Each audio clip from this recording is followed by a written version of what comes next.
E aí galera, beleza? Aqui é o Dr. Control. Bom pessoal, no vídeo de hoje eu quero trazer aqui para vocês essa placa-mãe, que é a minha placa-mãe que eu já utilizo há mais de 3 anos que eu comprei e está até hoje em perfeito funcionamento. Então, para quem tem dúvida com relação a essa placa, né, a X99F8, ou de uma maneira geral com relação às placas chinesas, em questão de durabilidade, entre outras coisas, eu quero esclarecer neste vídeo de hoje, beleza? Então, se você gosta desse conteúdo, já vai deixando aí o seu like, se inscreve aqui no canal, ativa a sineta, entra para os nossos grupos do Telegram, que todos os links seguem aí na descrição. Inclusive, até vou deixar também o link dessa placa-mãe para quem se interessar, apesar de que hoje ela está muito cara devido aí ao remessa conforme, não valendo a pena por causa disso, mas se não fosse o remessa conforme, com certeza é uma das melhores placas X99 que eu recomendaria hoje em dia, beleza? Mas enfim, deixa seu like, depois da vinheta tem um recadinho e depois a gente vai para o vídeo, vamos embora!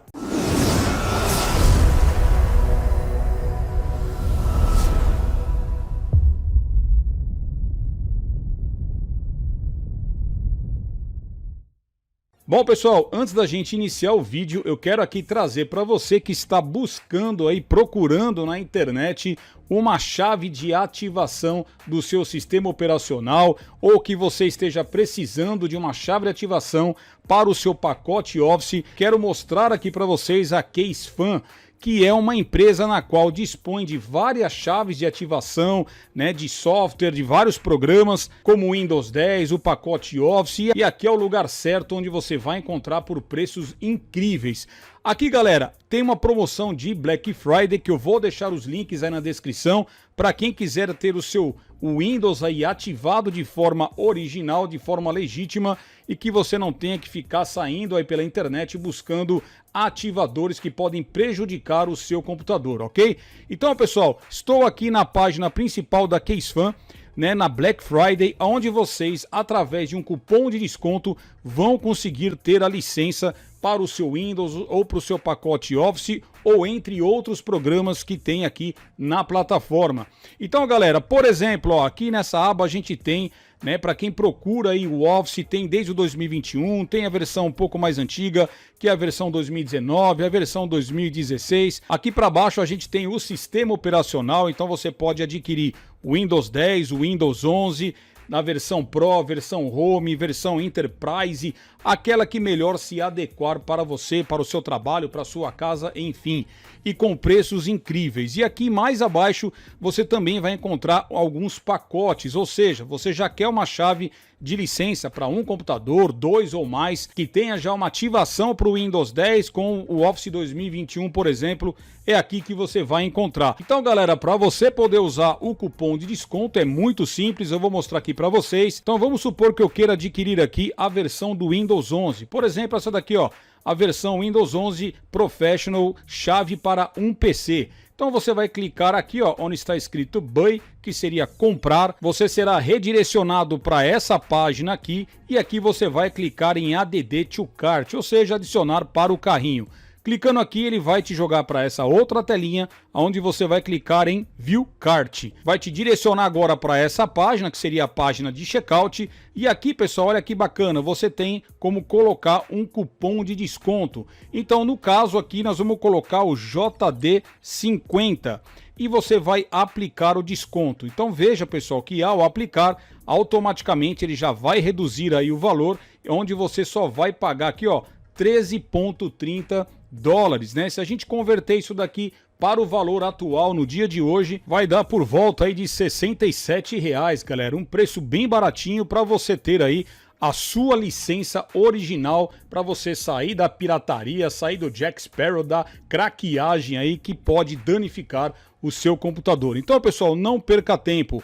Entra aqui, eu vou deixar o link na descrição.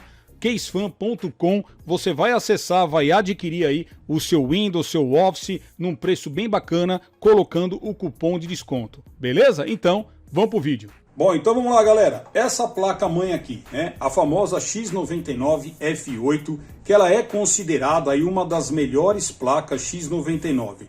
Não vamos dizer aí na questão de componentes, mas sim de acabamento, tá? Ela tem aí uma aparência mais premium, ela é um pouco mais bem acabada, vamos dizer assim. E ela, além também de muitos recursos legais que ela tem e a grande expansibilidade.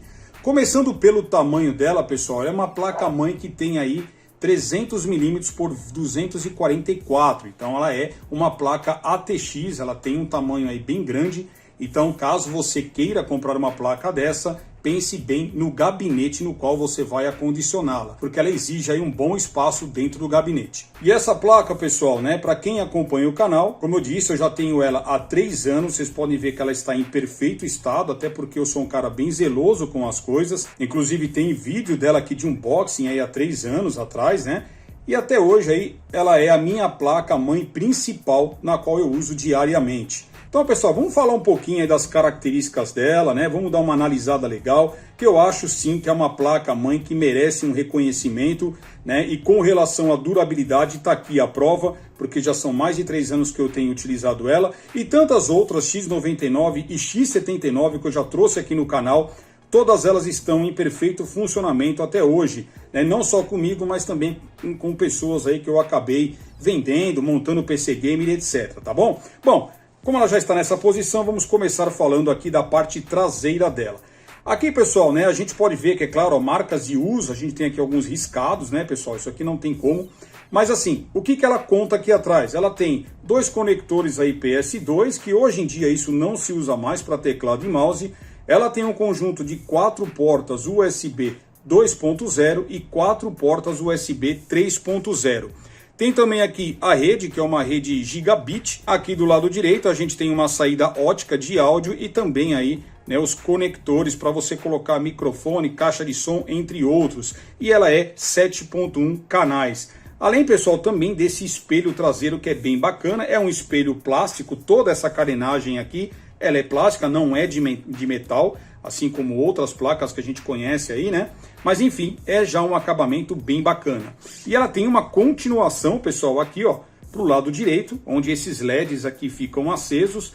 Quem acompanha o canal já viu várias vezes eu aqui mostrando a minha placa, e ela tem aqui esse acabamento bem bonito. Agora aqui, pessoal, falando um pouquinho do chipset dela, que é toda essa área aqui, né, da marca Ruananzi.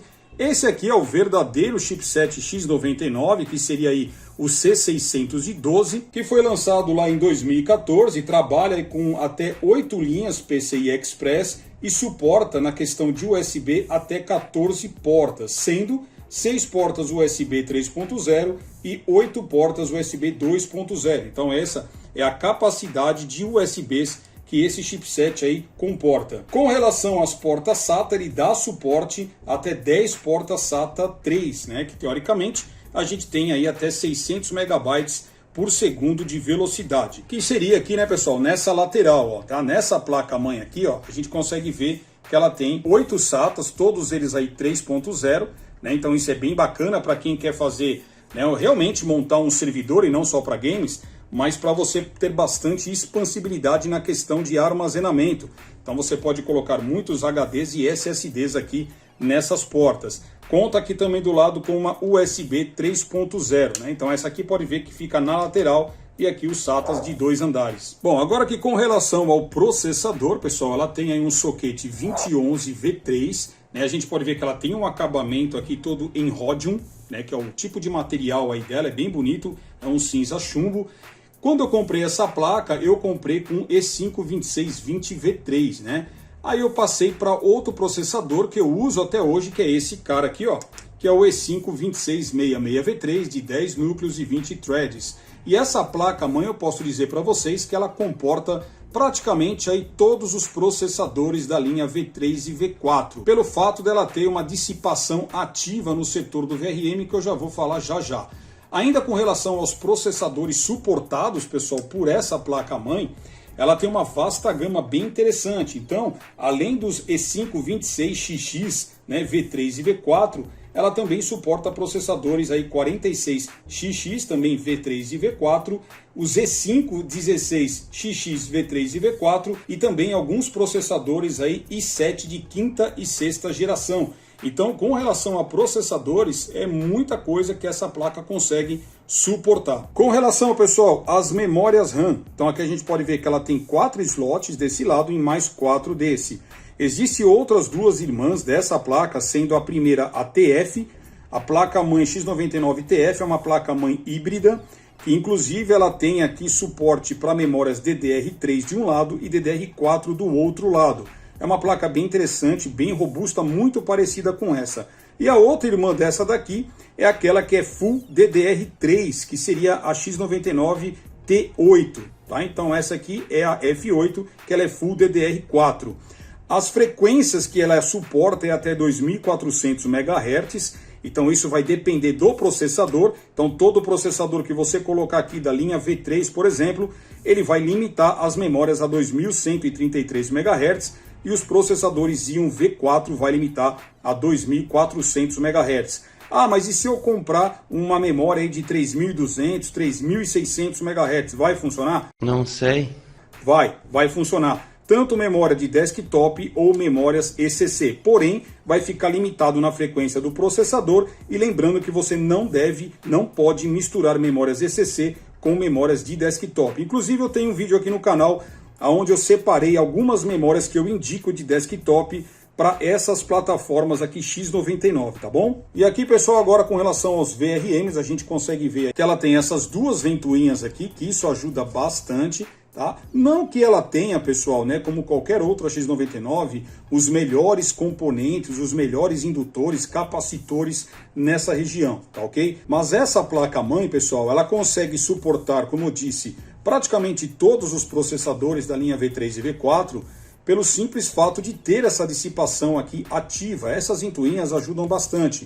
E em 3 anos de uso, né, como eu já ouvi vários relatos que muitas pessoas tiveram problemas com essas ventoinhas, as minhas até hoje estão funcionando perfeitamente bem. É claro que é importante que você sempre esteja limpando aqui por dentro, né? Para desmontar é bem simples, depois eu mostro a parte de baixo dela, que é só você desparafusar, você consegue tirar todo esse dissipador aqui e fazer a limpeza dela. Então isso é muito importante também para o bom funcionamento.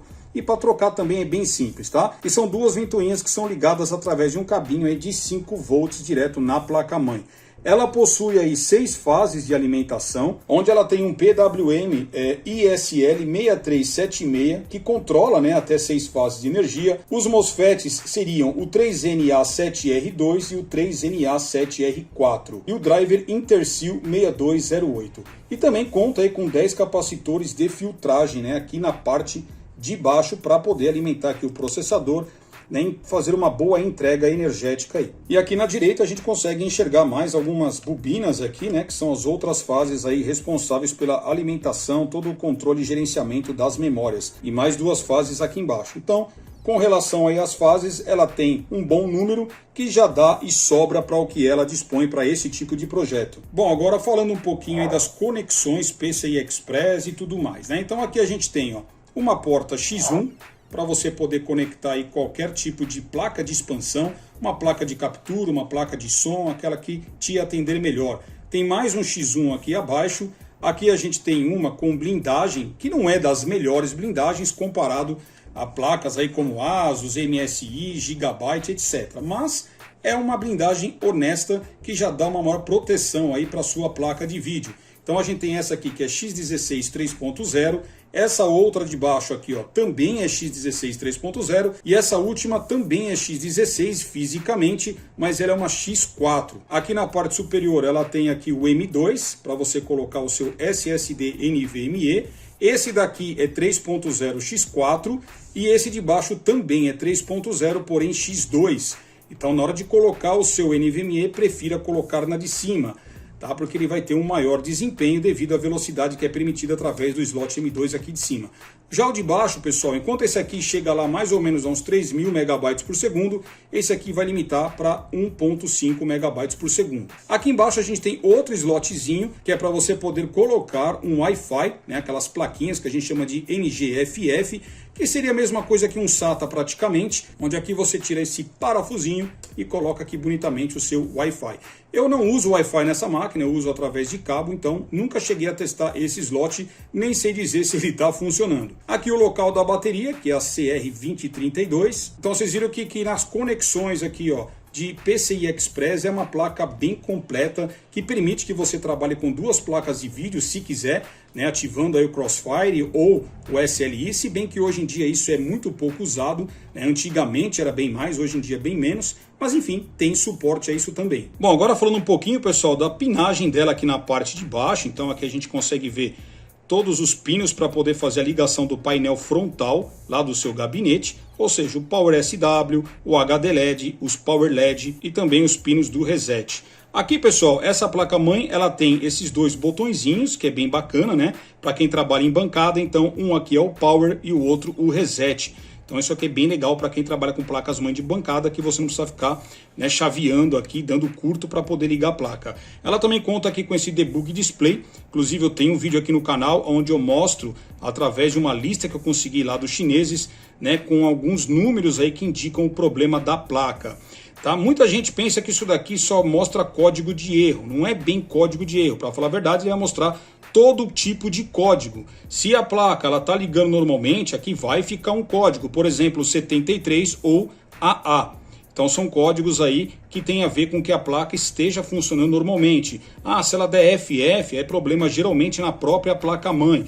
E assim por diante, assim como 67 é problema de memória. Então isso aqui é algo que ajuda bastante nas placas-mãe. Aqui nós temos o buzzer, né, que já está embutido, é soldado aqui na placa-mãe, que é da onde sai o bip de quando você liga. Aqui nós temos as pinagens para poder fazer o Clear CMOS.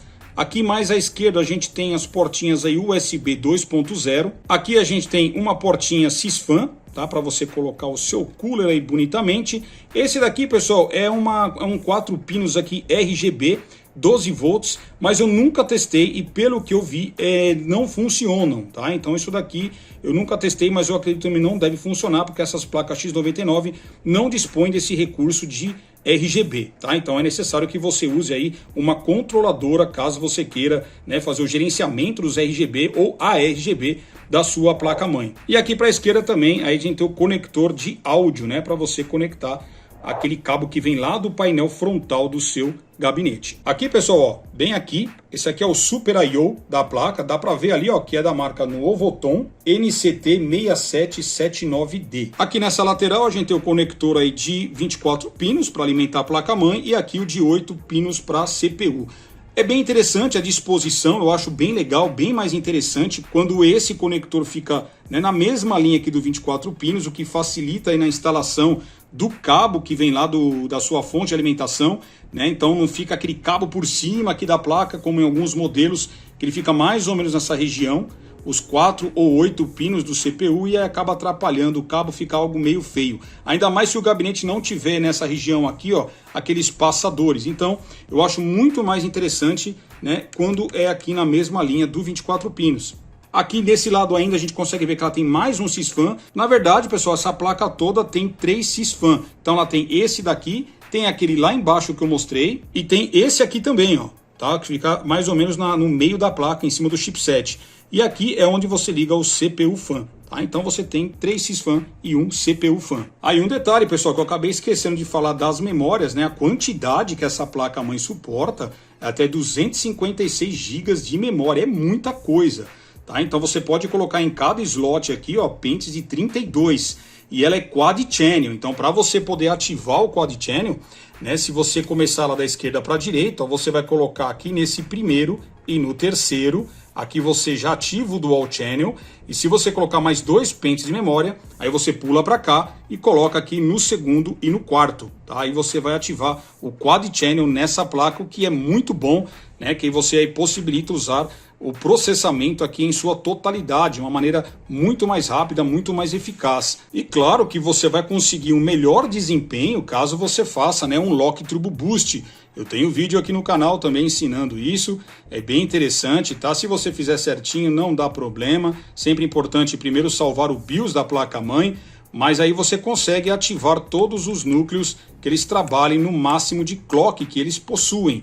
né? Então isso dá um melhor desempenho em jogos. Então na hora de comprar o processador para essa placa-mãe, é sempre interessante que você veja para qual finalidade. Tem gente que vai comprar mais para uso em games. E aí aqueles todos que eu sempre trago aqui no canal. Você pode usar o E5 2620 V3, o E5 2630 V3, 2640. Esse aqui que é o 2666 V3, que ele tem 10 núcleos. O 2670 V3 eu já vejo ele mais para trabalhos, para multitarefas do que para jogos. Claro que todos eles dá para rodar jogos, mas a quantidade de núcleos começa a pender mais para um lado do que para o outro. Então, quanto mais núcleos você tiver, né, no seu processador, ele será mais voltado para o multitarefas. E quanto mais clock você tiver, aí é mais voltado para games. Então, optem, pelo menos hoje em dia, por processadores íons que tenham pelo menos aí 8 núcleos, que muitos jogos, né, hoje em dia, mais atualidade, conseguem fazer uso, né, de 4, 6, 8 núcleos em games, enquanto outros ainda trabalham apenas com 2 núcleos. Então o mais importante é você fazer um Lock Turbo Boost para quem vai jogar. Agora, vai trabalhar, vai fazer aí modelagem 3D, vai trabalhar com renderizações muito pesadas por um longo período de tempo, aí prefiram pegar aqueles processadores mais parrudos, né? Por exemplo, aí o 2680 V3, o 2696 V3, ou você pode pular para a linha V4, 2680, 2690 V4, que são processadores aí de 16, 18 núcleos que vão te atender muito bem para quem quer mais para trabalho. Então é isso, galera. Eu queria trazer aqui para vocês, né, a minha experiência com essa placa-mãe, que foi ótima, eu não tenho o que reclamar dela. Ela está me servindo até hoje. Eu pretendo agora trocar a minha plataforma, né? Logo mais eu trago aí no canal, eu vou comprar algumas peças, mas essa placa-mãe aqui, ó, eu vou continuar com ela, porque eu vou fazer outros testes, vou trazer aqui no canal outros processadores para a gente testar. O VRM dela é muito tranquilo, mesmo que você tenha aqui muitos núcleos, ainda você consegue aqui com essa dissipação aqui, ó, ativa, né, e funcionando perfeitamente, você não vai passar de 65 graus, com certeza não, tá? Então é uma placa-mãe bem bacana, né, que hoje em dia não está valendo muito a pena por causa do custo dela, que ficou muito elevado devido ao remessa conforme, né? Então essa placa deve estar por volta hoje de... Eu paguei na época R$630, né? Se ainda ela tivesse hoje nesse preço, que eu acredito que esteja por volta de 600, 580, mais ou menos isso, o problema é que aí vai passar dos $50, ela vai dobrar de valor e aí acaba não valendo mais a pena, tá? A não ser que a gente encontre o link dela já sendo comercializado aqui no Brasil pelo AliExpress, aí sim, tá? Por mais que ela seja um pouquinho mais cara, mas aí tudo tem que se ponderar, tá? Para qual finalidade você vai usar ou qual investimento que você pretende fazer. Mas em suma é uma ótima placa-mãe, além de ser muito boa, ela é muito bonita, me foi muito útil durante 3 anos e por isso que eu quis trazer aqui esse relato dela para vocês. Funciona perfeitamente e para quem quer uma boa placa, tá aqui. De qualquer forma, eu vou deixar o link na descrição, que eu não sei quando você vai assistir esse vídeo, e aí quem sabe, né, ela esteja num preço bom, aí de repente você consiga comprar, a gente não sabe o que vai acontecer aí à frente, tá bom, galera? Então é isso que eu queria trazer no vídeo de hoje, a minha experiência com a X99 F8, beleza? Então se gostou, deixa o like, se inscreve no canal, ativa o sininho, entra para os grupos do Telegram e é isso. Vou ficando por aqui, fica aí meu forte abraço e até a próxima. Valeu!